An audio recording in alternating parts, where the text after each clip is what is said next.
Voyage to the Bottom of the Sea is the show that proved science fiction could survive on television week after week, season after season, but the version you know almost never existed.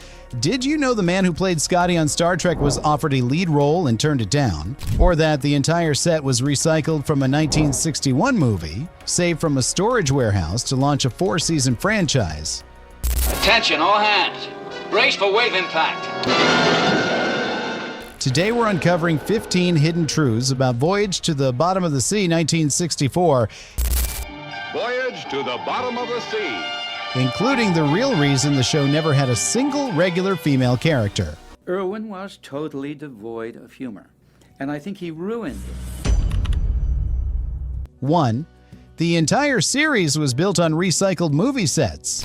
When Irwin Allen decided to turn his 1961 film Voyage to the Bottom of the Sea into a television series, he didn't have to build a thing.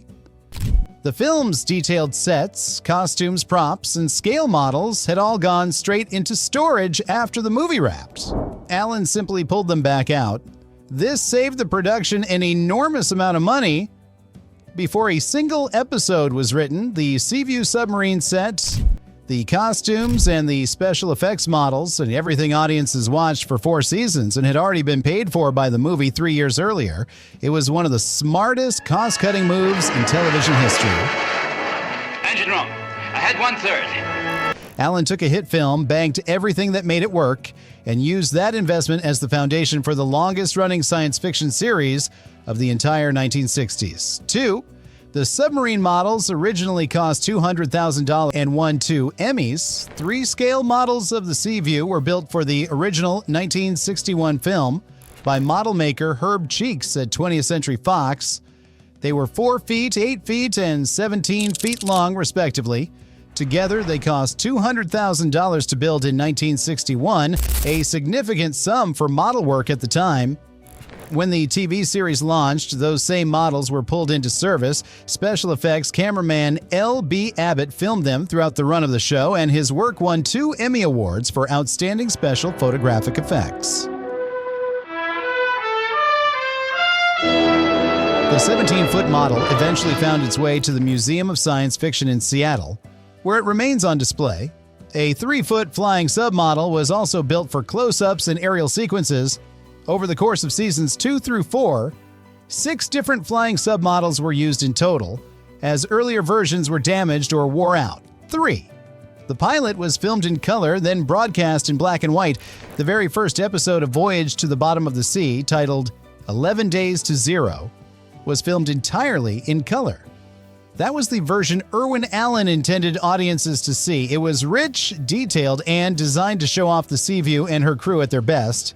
ABC broadcast it in black and white anyway. The network's first season ran in black and white from September 1964 through April 1965. All 32 episodes. The color pilot sat on a shelf and was never seen in its original form by the audiences who watched it. When the series finally moved to color in season 2, the transition became a major storytelling event. The premiere episode, Jonah and the Whale, was designed specifically to showcase the color upgrade, and with Admiral Nelson and a Soviet scientist trapped inside a diving bell that gets swallowed by a whale.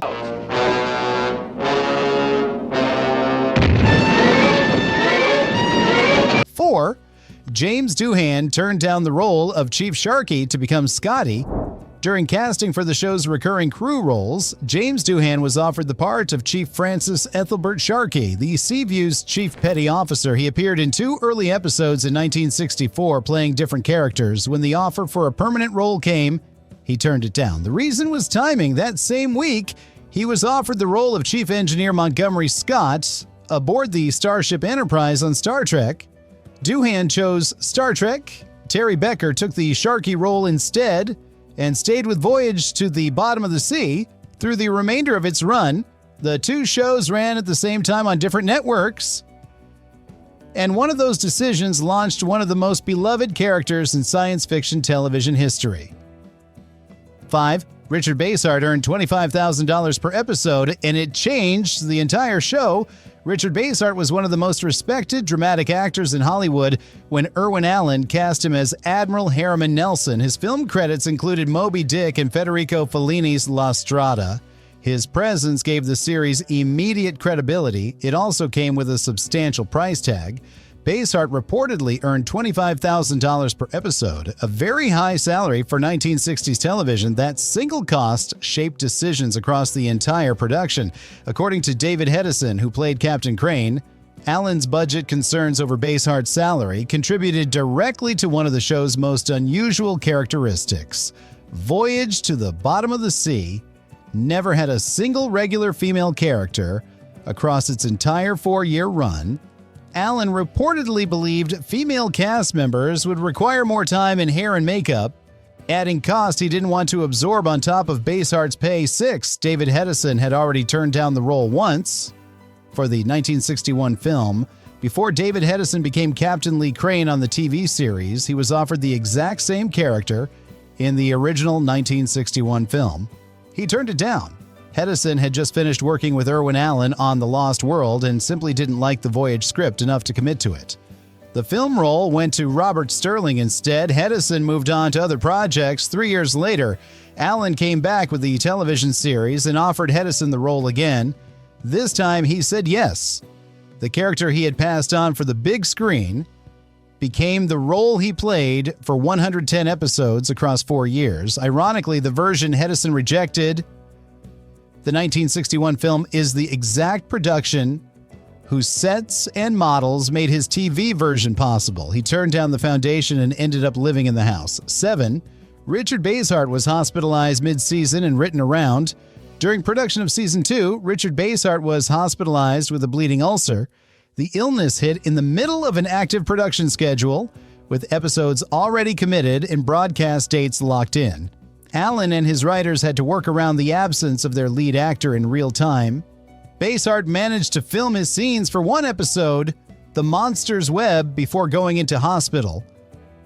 But a stand-in was used for physical shots and other characters took over his lines. The next 2 episodes dropped his character entirely. A 3rd episode brought in Gary Merrill as Admiral Park, a colleague of Nelson's written specifically to cover Basehart's absence. Basehart finally returned for the season finale, Return of the Phantom. The production never publicly acknowledged what had happened. To viewers watching at the time, Nelson simply disappeared for a stretch of weeks with no explanation. 8. The show lurched to the camera deliberately. One of the most fondly remembered running jokes in Voyage to the Bottom of the Sea is the lurch. Whenever the Seaview took a hit from a depth charge, a monster, an explosion, the crew would violently throw themselves sideways in unison. Chairs tipped, officers grabbed consoles, equipment rattled. The set itself didn't move, it was entirely static. The lurching was a performance technique, an old movie trick used to imply impact on a set that had no mechanism for actual movement. Star Trek used the same trick, but Voyage used it more frequently and with far more commitment than any other show of the era. Over time, it became as much a feature of the show as the Seaview herself. Long-term viewers started counting the lurches. Guest actors had to learn the rhythm of it before filming their first scene. 9.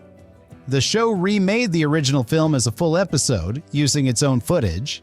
In Season 2, Allen decided to revisit the story of the original 1961 film and turned it into an episode called The Skies on Fire. The episode followed the same basic premise as the movie, the Van Allen radiation belt catching fire and threatening to destroy the Earth. Rather than recreate those sequences from scratch, Allen lifted footage directly from the film and cut it into the episode. Burning sky shots, Seaview sequences, underwater footage, all pulled from the 1961 production and inserted into the 1965 broadcast schedule. It wasn't the only time. First season episodes, The Village of Guilt and Submarine Sunk Here, had already used footage from the film's giant octopus sequence and minefield scenes, respectively.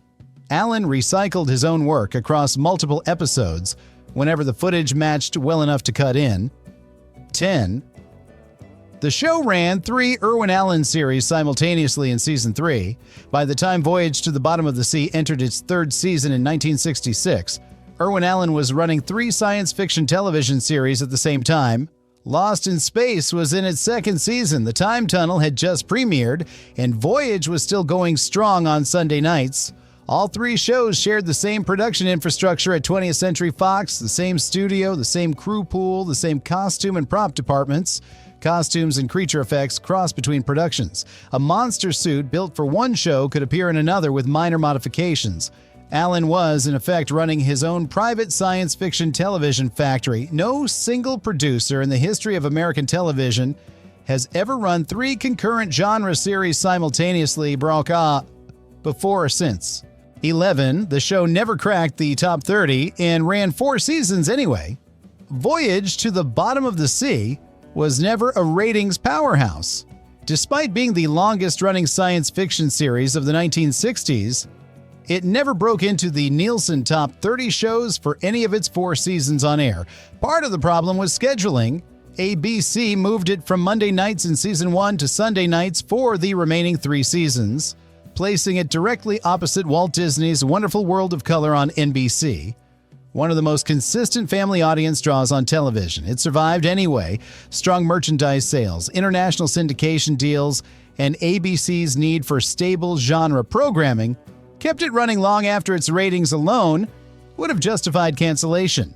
Voyage to the Bottom of the Sea outlasted virtually every other drama on its network during those years purely through commercial persistence rather than viewer numbers. 12. The show spawned comic books, model kits, and a Mad Magazine parody. The merchandising reach of Voyage to the Bottom of the Sea extended far beyond the television screen.